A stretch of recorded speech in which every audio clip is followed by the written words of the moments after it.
L'introduction de l'Église au Burundi date de la fin du XIXe siècle. Elle a été l'œuvre des missionnaires de Notre-Dame d'Afrique, plus connus sous le nom de Père Blanc, sous la houlette du cardinal Lavigerie. C'est à la date du 15 mai 1879 que les premiers missionnaires sont arrivés à Rumongue. Ils ont été bien accueillis, mais à la fin, ça a tourné au drame et ils ont été assassinés. Les missionnaires n'ont pas été découragés. Ils ont fait une autre tentative sans succès du côté d'Ouzigué. Ouzigué, c'est ici, à Bujumbura. Mais de nouveau, ils ont été chassés. C'est finalement à Mouyaga, à l'extrême est du pays, dans la région d'Obuyogoma, que l'intervention des Allemands pour soumettre le chef réfractaire Muzazi va permettre la fondation de la première mission catholique au Burundi, dirigée par le père hollandais Johannes van der Boert, c'est en 1896. Les droits culturels et religieux des Burundais ont été systématiquement bafoués. Les croyances traditionnelles ont été combattues. Des symboles ont été désacralisés, voire détruits. L'implantation du christianisme supposait l'éradication des croyances ancestrales et l'adoption de nouvelles valeurs avec des conséquences graves de perte de repères culturels. C'est juste donc après le Concile Vatican II, une semaine plus tard, le 16 décembre, que le pape Jean XXII a reçu la visite officielle du roi Mwambutsa à la tête d'une forte délégation. Le roi offrit au Saint-Père un terrain destiné à la construction d'une nonciature à l'occasion de cette visite. Le 11 février 1963, c'est tout au début de l'année, le pape promulgua la lettre apostolique Christiane Veritatis, par laquelle il érigea la nonciature apostolique au Burundi. Le royaume du Burundi fut ainsi le premier pays d'Afrique à nouer des relations diplomatiques avec le Saint-Siège au rang d'ambassade. Le premier nonce apostolique fut Monseigneur Vito Roberti et il fut décidé qu'il soit en même temps doyen du corps diplomatique et consulaire au Burundi. Monseigneur Kaburungu a souligné que le roi Mwambutsa n'était pas pourtant le premier souverain d'un pays d'Afrique indépendant à être reçu par le souverain pontife, pour souligner vraiment la faveur, pour souligner que cette décision du pape a surpris. Bien avant lui, le pape avait accueilli 3 présidents africains, à savoir le président de la Haute-Volta, actuel Burkina Faso, en date du 24 avril 1962, le président du Dahomey, en date du 25 septembre 1962, et le président du Sénégal, en date du 10 octobre 1962. En 1972, un génocide a été perpétré contre les Bahutus au Burundi. Des crimes contre l'humanité ont été commis contre les Bahutus sur tout le territoire national. Des crimes contre l'humanité ont été commis contre les Batutsi dans le sud du pays, en particulier sur le littoral du lac Tanganyika. Des crimes contre l'humanité ont été commis contre les Batwa en région de Mwaro. Parmi ces victimes, il convient de citer en premier lieu Monseigneur Gabriel Gihimbare, assassiné en décembre 1964. Originaire de Giheta, il était un prêtre dynamique qui avait été nommé évêque auxiliaire de Gitega. Il était en même temps aumônier de l'armée nationale. Il a été assassiné à Kirundo. En deuxième lieu, il y a le cas de l'abbé Gahungu Marc, en 1969, qui était économe général au diocèse d'Ongozi. Les congrégations religieuses, qu'elles soient masculines ou féminines, déplorèrent aussi des disparitions tragiques. C'est un témoignage aussi que Monseigneur Stanislas Kaburungu aime donner. L'arrestation de sœur Hyacinthe, supérieure de Ruganza, une jeune religieuse pleine de générosité qui fut arrêtée par le gouverneur militaire Bizoza et transférée à la prison de Gitega où il fut tué. Et il est affirmatif que toutes les personnes arrêtées n'avaient pas participé à des réunions pour massacrer les Batutsi. Concernant les accusations de complicité de l'Église catholique face à ce génocide, ce sont des accusations qui sont adressées à la hiérarchie de l'Église catholique. Je donne le tableau de l'épiscopat en 1972. Deux Batutsi, deux Bahutu en Belge. Mais ce sont les prélats Batutsi qui étaient les véritables interlocuteurs du pouvoir. Mais les critiques qui sont adressées à l'Église catholique analysent les messages qui ont été délivrés par ces prélats, en particulier les messages de Monseigneur Ntuyahaga, l'évêque de la capitale. Leur portée était très grande dans la mesure où cet évêque représentait l'épiscopat dans la capitale et dans les cérémonies officielles publiques. Les milieux de l'Église catholique étaient considérés comme des bastions, des Bahutus, que le pouvoir n'arrivait pas à contrôler. Le régime parlait d'un État dans l'État, que l'État doit être le seul gestionnaire de la société, mais ça cachait ce que ça voulait cacher. Dans la mesure où, c'est à l'époque où les mesures discriminatoires contre les Bahutus, notamment dans l'éducation, étaient affinées avec un système de filtrage ethnique. J'ai été étonné. Nous avons les listes des évêques. Gerboin, c'est le premier évêque du Burundi. Après lui, nous avons eu Monseigneur Hirt.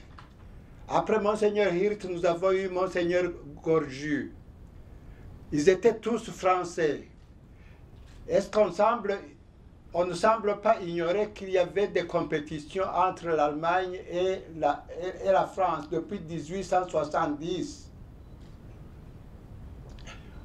Est-ce on ne semble pas ignorer que les missionnaires qui étaient ici au Burundi pour la fondation de Yaga, de Mugera, de Buhonga, de Kanyinya, de Rugari, de Buhoro, qui a été supprimé pendant la Première Guerre mondiale. Buhoro a été supprimé pendant la Première Guerre mondiale, faute de personnel.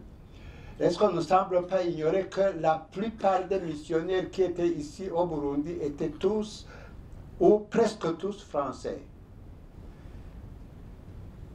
Et quand on parle de la complicité de l'Église catholique avec le pouvoir de 72, on sort une lettre de Monseigneur Ntuyahaga ici. On sort une lettre de Monseigneur Makarakiza à Gitega. Est-ce qu'on ne semble pas ignorer que sur place, un évêque peut intervenir? Moi, j'étais évêque d'Ongozi. Je vous assure, je n'étais pas tendre pour notre gouverneur. Je n'étais pas tendre pour le gouverneur d'Ongozi qui a tué beaucoup de gens, non pas seulement des Hutus, mais également des Tutsis. La vérité fait peur, et pour que cette peur disparaisse progressivement, il faut parler, il faut dialoguer, il faut prouver et il faut accepter les témoignages. La commission Vérité et Réconciliation ne peut pas être sympathique en 2 ans, 3 ans, 4 ans. Parce qu'elle est fouille le passé. Un passé qui nous gêne. Un passé qui nous embête.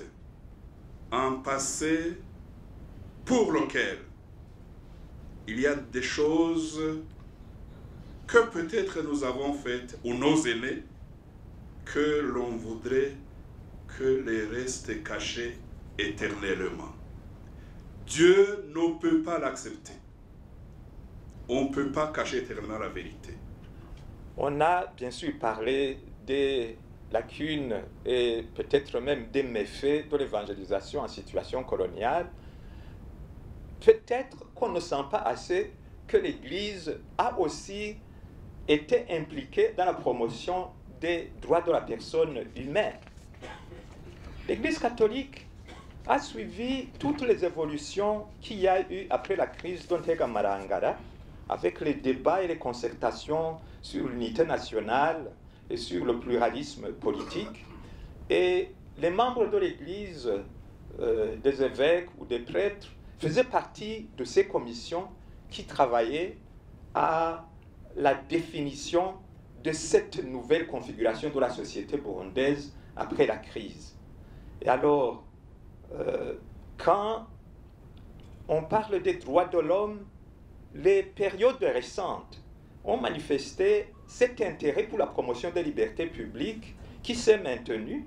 Et c'est ainsi que la Conférence des évêques catholiques du Burundi a accepté que des membres du clergé assument la responsabilité de la présidence de la Commission nationale indépendante des droits de l'homme, qui est une commission de l'État, et celle de la Commission Vérité et Réconciliation, qui elle aussi est une commission de l'État. Et ils ont accepté que des membres du clergé soient impliqués dans des commissions qui conduisaient les processus électoraux au niveau national comme au niveau provincial, même si une divergence dans la conduite du travail de ces commissions a fini par faire en sorte que les évêques prennent des distances à un certain moment. L'accompagnement des cycles électoraux reste néanmoins dans les priorités de l'Église catholique, et je pense, si mes informations sont bonnes, que des dispositions sont en train d'être prises pour les échéances de 2025 et 2027. En temps d'épreuve et de purification sous les coups de la Deuxième République, il y a eu d'abord des mesures compressives, donc où le régime du président Bagaza essayait de presser par le bas et de réduire fortement l'influence de l'Église catholique. Après ça, il y a eu des mesures suppressives où les services de l'État supprimaient ceci, renvoyaient des gens missionnaires expulsés, et alors tout cela ne permettait pas une bonne collaboration au niveau de l'Église catholique et de l'État. Tout ce que nous sommes en train de faire ici, selon moi, c'est renforcer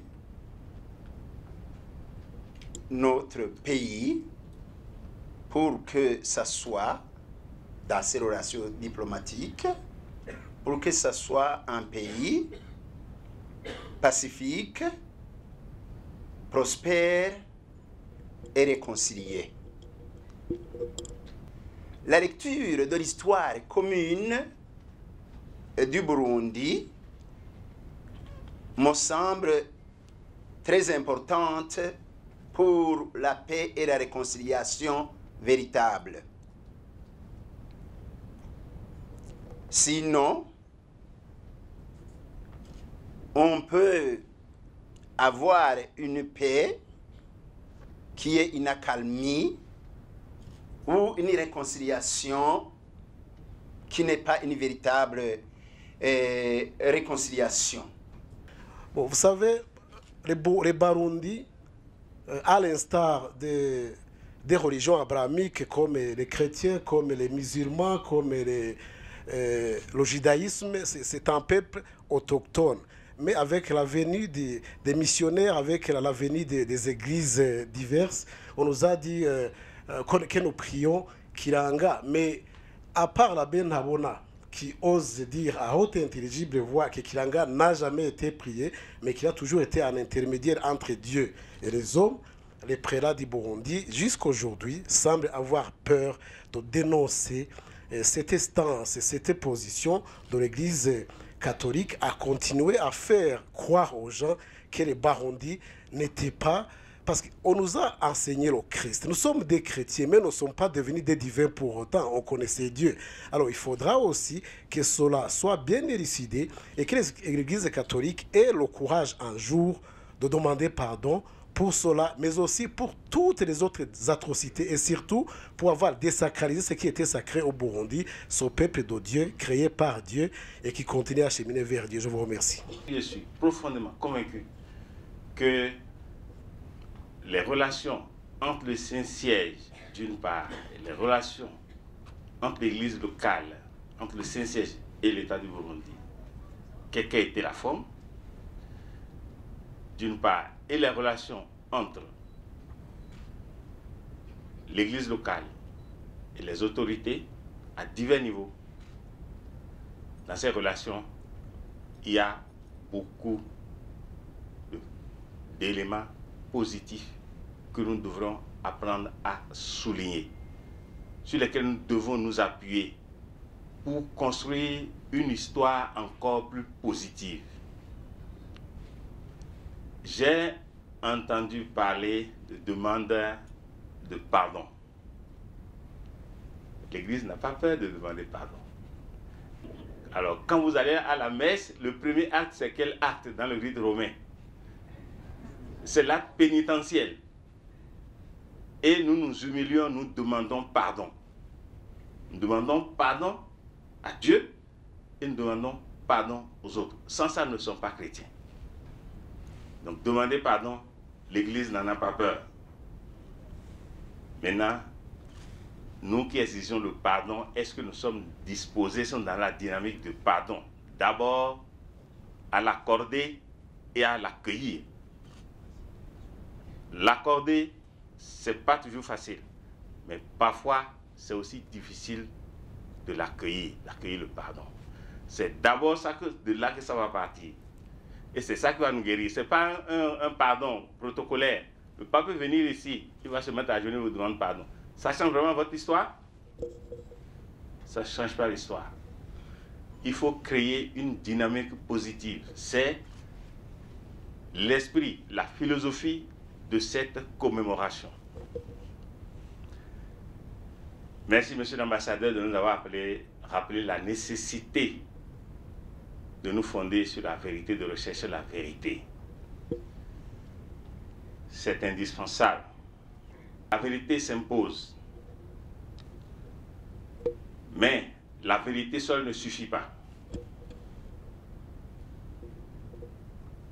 La vérité, elle seule, ne suffit pas. Il faut que, dans le couple, à un moment donné, si ce n'est pas la femme, c'est l'homme qui décide de faire un certain sacrifice. Si l'un veut jouer la vérité contre l'autre, ce couple-là va se séparer. Vérité contre vérité ne nous sauve pas. C'est l'amour qui nous sauve. Et l'amour implique un sacrifice, un sens de gratuité.